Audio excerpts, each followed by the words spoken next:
I'm just gonna go over to X and read you a post that Autosport posted.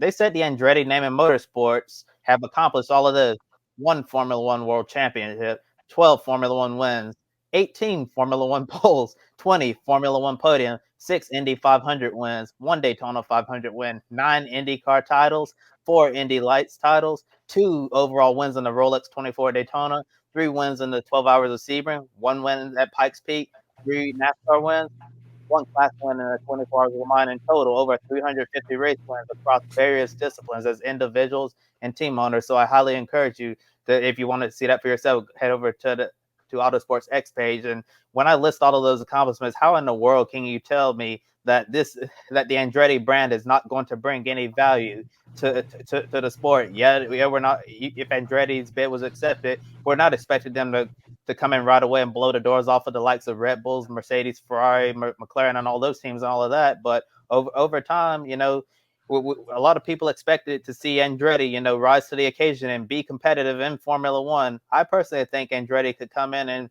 be somewhat competitive right away, and maybe, just maybe, they'll get towards the top of the grid over time. But after this ruling today, it doesn't look like that's going to happen, unfortunately. And I just thought the statement that Formula One put out trying to explain why Andretti wasn't able to get this bid, I thought it was just extremely insulting. And if I was Michael Andretti, I don't even know if I would put up with this much longer, because Formula One is basically just spit right in his face and keep moving goalposts.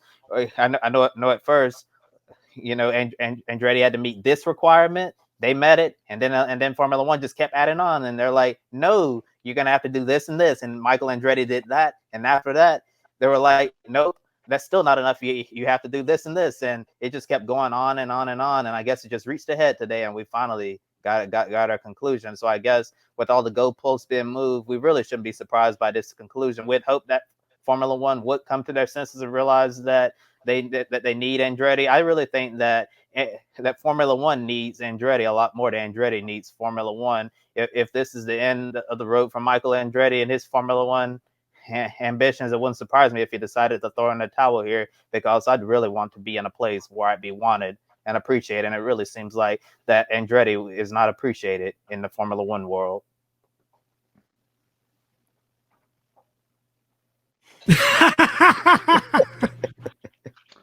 Closed. The shop is closed. This is the most qualified privateer in the world of motorsport to come in. Apart from maybe you would have a possible case for Roger Penske and the Penske Group, but I was just thinking while Ben was giving his answer, and Kobe too, Formula One was built on privateers. They had a name: the Garagistas, the Coopers, the Brabhams, the Williamses, the McLarens, the Van Walls.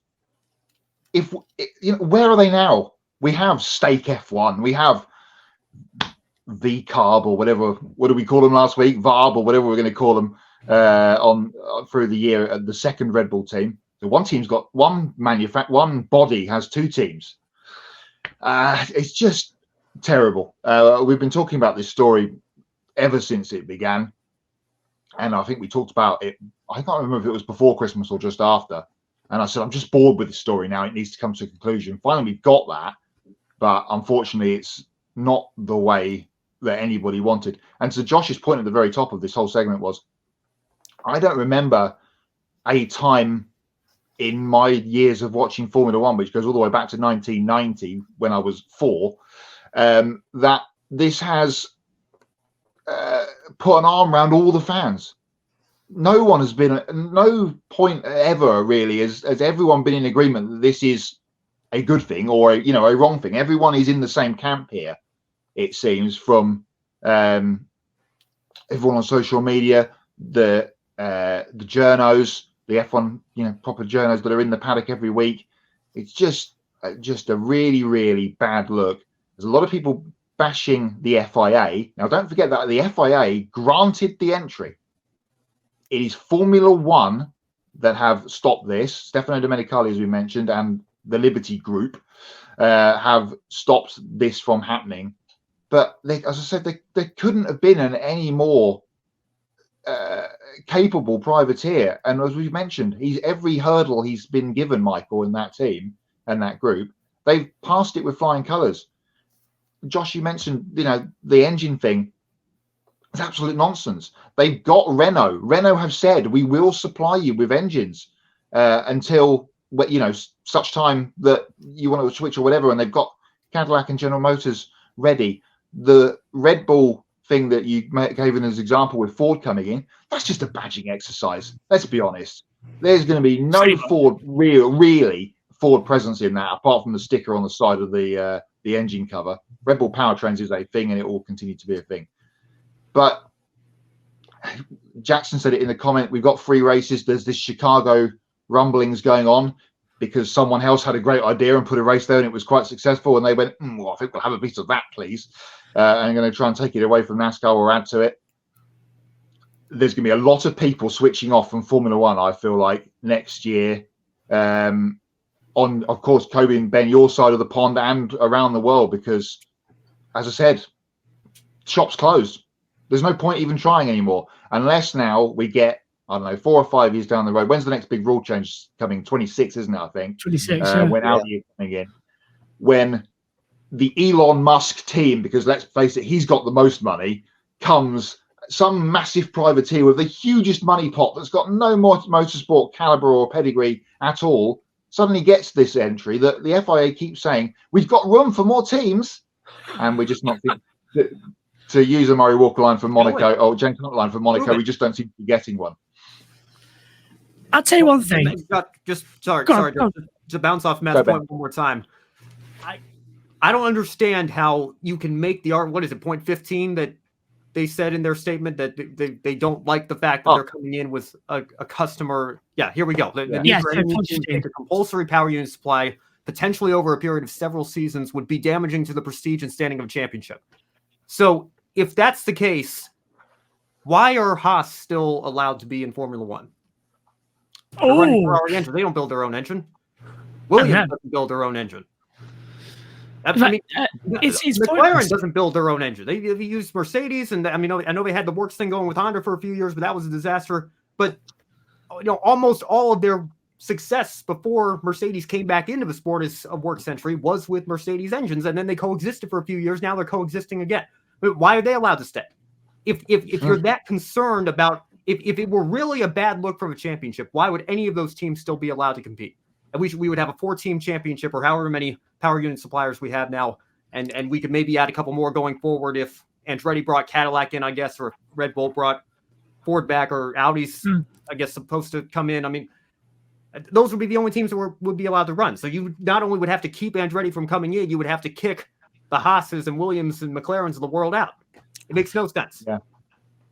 F1 stock down more than 1% today, says Jackson as well. This is reminding me a lot of Toyota as well. We'll get on to behind the mic now as well. Television ratings for Formula One ESPN in Indianapolis and Nazareth, Pennsylvania is going to take a nose dive. Indeed.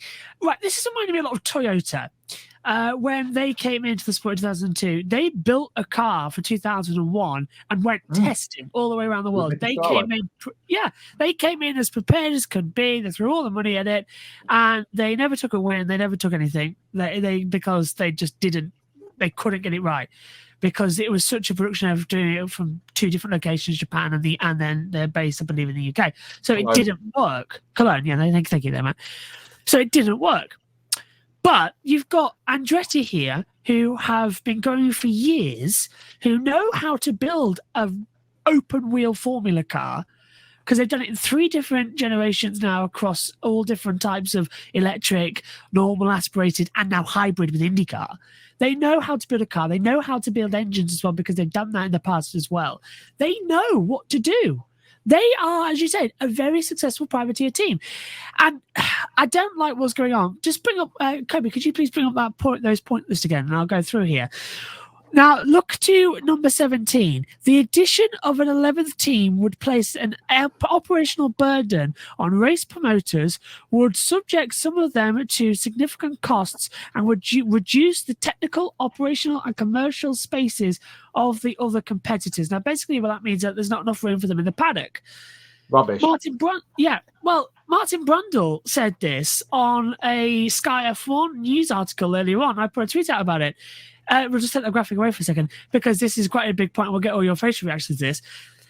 correct me if I'm wrong, guys, but didn't we have an 11th team on the grid for the entire second half last year filming a movie which took up a garage space with 2 cars in it with loads of tyres? They wanted to make it as realistically possible. It took up space in the paddock. They were on the grid at Silverstone. There is room for an 11th team. Martin's saying, oh, well, all the tracks and all that, they haven't got room for it in the pit lane. In 2010, we had 24 cars on the grid, and we still race at 70% of those tracks. Josh, can I just put it one way to people watching? Think about it this way. Brad Pitt got a super license before Colton Herta. Let that hit. Let that hit. I'm serious. That's what happened. That's what happened. By the sounds of things, all of what they've done for that film has been scrapped. Yes, they have. We learned this weekend at Rolex that the whole reason they were filming there this weekend is because they've changed the script. It's now no longer going to be about a driver who's retiring from Formula One. It's about a driver who's coming back to Formula One to teach the rookie 2 things. So the entire thing of last year has been scrapped. So, well, it physically makes me go mad because... Right, here's the thing. In 2010, as I said, we had 24 cars on the grid. At that time, Silverstone was the worst pit lane in Formula One because it was on the old and Brazil, yeah, because it was the smallest start-finish straight. The pit lanes were tiny. They managed 24 cars. Both of those tracks now have brand new pit buildings. So much so that both of them have held world endurance car races, which, correct me if I'm wrong, have a field of over 30. It just makes you want to scream because it is bone dead stupid. Can we bring on that graphic just one more time, please? Because this is what also annoyed me. It was about the financial thing as well. Where is it? Which article is it? Here we go. We are not able to identify any material expected positive effect on the CRH financial results as a key indicator of the pure commercial value of the championship. What that relating to is the prize money fund that is segregated between Formula One and then the 10 teams. So they all get a slice of the pie. Formula One get a larger slice of the pie and the teams then divvy up the rest. Now, at the moment, it's quite an equal agreement because in 2010, we had the Concord Agreement that had to be re-signed as well after all that drama and the breakaway threat in 2009. I'll tell you what, Keanu Reeves does a brilliant thing in that Braun documentary explaining it all. So I highly anticipate going watching that. But basically, that Concord Agreement was then changed in 2010 to allow 4 more teams in because then we also had Haas coming in 2016. So it's been changed before, and you now have to pay a $200 million anti-adulation fee, whatever it is. And Andretti said, okay, no problem. We'll pay that. So the FIA have approved it. They're going to pay the $200 million so that nobody loses out on money. They have proved that they're competitive. They've proved they can build a car in 2 different years of regulations for 25 and 26. They're bringing in GM as a manufacturer on the grid. There's room for them in the pit lane. There's room for them to travel around the world if there's room for movie cars. Why aren't they on the grid? It's simple.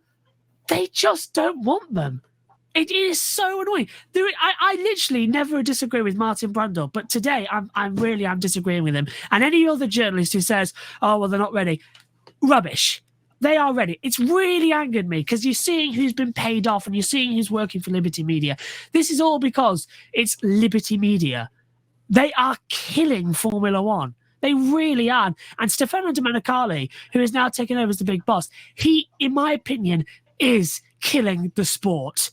More street circuits, longer calendars. He is pushing everybody to the brink. It is literally like he's trying to take revenge on the sport. Because when he was at Ferrari, not many people were agreeing with him. It's like he's now got the keys to the candy shop and he's taken a tank in there. It's killing the sport. I don't know what's going to break first: the fans, the teams, or the bank balance of Formula One. Because as soon as it gets too much, the whole thing will crumble. Josh, there needs to be, quickly, sorry, Ben, before you come in, there was a tweet from Scott McLaughlin today about bringing IndyCar to Europe. The IndyCar people, and they need to have, at St. Pete or even before, this is the time We talked about this has been talked about for times of yore. Remember back in the early 90s when Bernie was getting a bit twitchy about IndyCar going to Australia and Brazil, and he went, you can't. It's a national series. You can't really go outside of your base. And he got a little bit sketchy, and obviously Mansell went over and wiped the floor, won the championship, and then it kind of fizzled out. This is the time for IndyCar to absolutely strike. And Michael Andretti needs to get with Roger Penske and absolutely spearhead this. If you don't let me in, I'll show you. Yeah. Ben? But it won't happen. Yeah, well, I mean, Matt, you're exactly right. But the problem is IndyCar's got enough problems of their own here when they've got a manufacturer threatening to pull out and just run Ilmore badge down. I mean, they're a mess of their own right now. I think it would be a great time, but we've got enough problems we got to figure out here with our series based here in the States, and trying to make it international at this point. Because I agree with you. Otherwise, it would be an excellent time to do that. Josh, to get back to your point, I think the answer is all of the above. I think the teams and the drivers are burned out, looking at these 24 race calendars. I know the last several years we've had, like, China's been canceled every year for 4 years running now.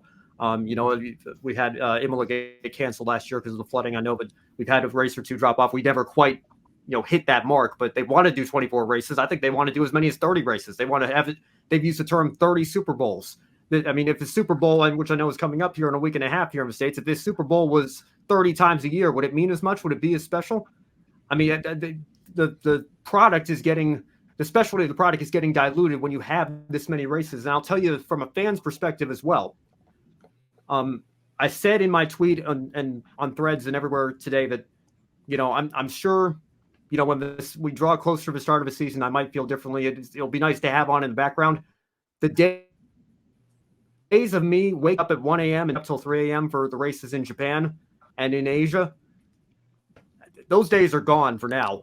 It's tough for me to think of a time in my life since I became a Formula One fan, when I really started to fall in love with the sport about a decade ago. It's been very, very hard for me to look back on a time where I've been more disillusioned with the sport. And I've been disillusioned with many aspects of the sport my entire life. This is just a whole nother level to me.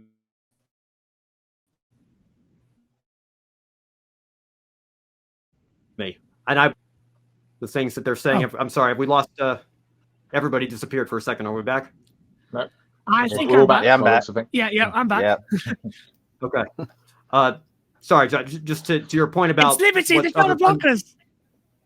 Yeah, there you go. Your point about reporting on screen. Your point, Martin Brundle, and specifically the comments that he made. I know he's not the only one, but I'd have minimal respect for Formula One and Stefano Domenicali if he just came out and said the quiet part out loud. We do not want you now. We're not accepting new teams. It doesn't matter how much money you bring. It doesn't matter who you are. It doesn't matter if you're racing royalty. It doesn't matter if you have a car in the wind tunnel already. It doesn't matter if you've hit every single requirement every single time that we've moved the goalpost, because we simply don't want you here. If they just came out and said those words, you know what? I could at least respect that position just a tiny little bit. But that's the ultimate reality. We know that that's the situation that's going on here. And they continue to say, oh, they're not qualified enough, or they haven't shown that they're serious enough, or they haven't shown that they're going to be competitive. Need I remind you, 21 of 22 races, all but one race last year was won by the same team, and 19 of those 21 by the same driver, yet you're concerned about competition in your sport. Give me a break. I think you got between the lack of parity between before you start worrying about a team that's supposed to just show up and start competing with Red Bull straight out of the gate. Give me a break. I'm fed up. Red Bull isn't even a works team in Formula One. It's a customer team at the moment as well, with it being gone as well over to with the V-carb, whatever it is these days. But yeah, let's kick out Andretti, but let's have V-carb and stage. It just make it's just, that's the commentator's thing on me, because I'm going to say stupid names. I could be saying legends like Andretti.